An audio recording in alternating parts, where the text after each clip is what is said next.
Assalamualaikum warahmatullahi wabarakatuh. Saya perwakilan dari kelompok 7 ingin menjelaskan tentang terbentuknya demokrasi Pancasila di Indonesia. Sejarah penerapan demokrasi Pancasila di Indonesia dimulai sejak meredupnya Orde Lama lalu digantikan oleh Orde Baru. Lantas, apa pengertian demokrasi Pancasila? Prinsip-prinsip dianut dan apa saja ciri-cirinya? Demokrasi berasal dari bahasa Yunani yang terdiri dari kata demos yang berarti rakyat dan kratos yang berarti pemerintahan. Secara harfiah, demokrasi dapat diartikan sebagai pemerintahan rakyat, oleh rakyat, dan untuk rakyat. Ajat Sudrajat melalui tulisan beranjuk Demokrasi Pancasila dalam Perspektif Sejarah 2015 mengungkapkan dasar-dasar konstitusional demokrasi di Indonesia sudah ada berlaku jauh sebelum tahun 1965. Tetapi istilah demokrasi Pancasila itu baru diperolehkan sesudah lahirnya Orde Baru setelah tahun 1966. Pada hakikatnya, rumusan demokrasi Pancasila tercantum dalam sila keempat Pancasila, yaitu kerakyatan yang dipimpin oleh hikmat, kebijaksanaan, dan permusyawaratan perwakilan. Prinsip-prinsip demokrasi Pancasila dikutip dari buku Pendidikan Pancasila dan Kewarganegaraan 2014, terbitan Kementerian Pendidikan dan Kebudayaan, azas atau prinsip utama demokrasi melalui musyawarah dan mufakat. Musyawarah berarti bahwa pengambilan keputusan dengan pembahasan bersama untuk menyelesaikan masalah bersama. Mufakat adalah hasil yang disetujui dari pembahasan bersama untuk membulatkan pendapatan bersama. Jadi, musyawarah mufakat berarti pengambilan keputusan berdasarkan kehendak pendapat orang banyak rakyat sehingga tercapai kebulatan pendapat bersama. Musyawarah mufakat harus berpegang teguh pada hal-hal sebagai berikut. Musyawarah mufakat bersumberkan inti kerakyatan yang dipimpin oleh hikmat kebijaksanaan dalam permusyawaratan perwakilan. Pengambilan keputusan bersama harus berdasarkan kehendak rakyat melalui hikmat kebijaksanaan. Cara mengemukakan hikmat kebijaksanaan harus berdasarkan akal sehat dan hati nurani luhur serta mempertimbangkan persatuan dan kesatuan bangsa serta kepentingan rakyat.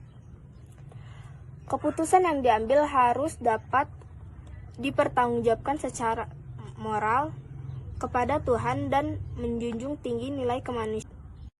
Ciri-ciri demokrasi Pancasila. Pada dasarnya demokrasi Pancasila memiliki kesamaan dengan demokrasi secara universal.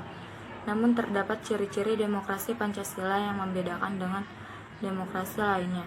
Sebagai berikut. Penyelenggaraan pemerintahan berjalan sesuai dengan konstitusi yang berlaku.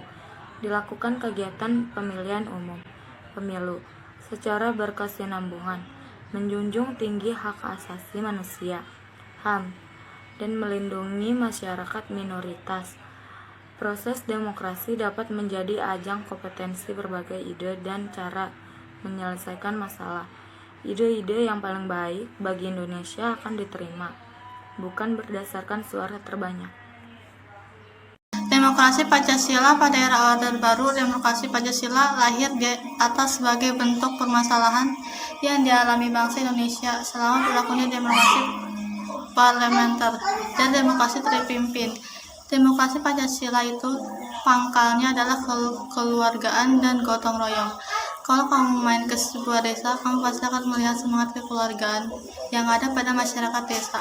Dan itu sudah lama dianut oleh mereka. Jadi hal penting dalam demokrasi Pancasila adalah nilai-nilai yang menjunjung tinggi manusia sesuai dengan martabat dan harkat manusia.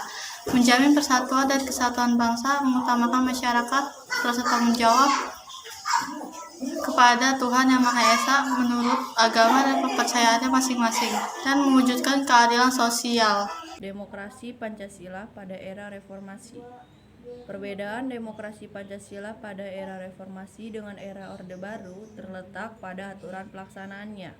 Kalau kita lihat pada peraturan perundang-undangnya dan praktik pelaksanaannya, banyak loh perubahan yang terjadi.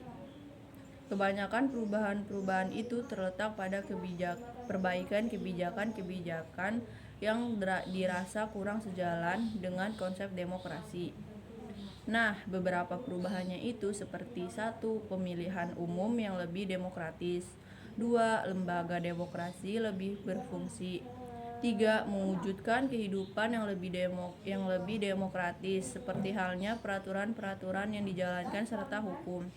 4. Memaknai demokrasi Pancasila sebagai nilai-nilai budaya politik yang mempengaruhi sikap hidup politik pendukungnya.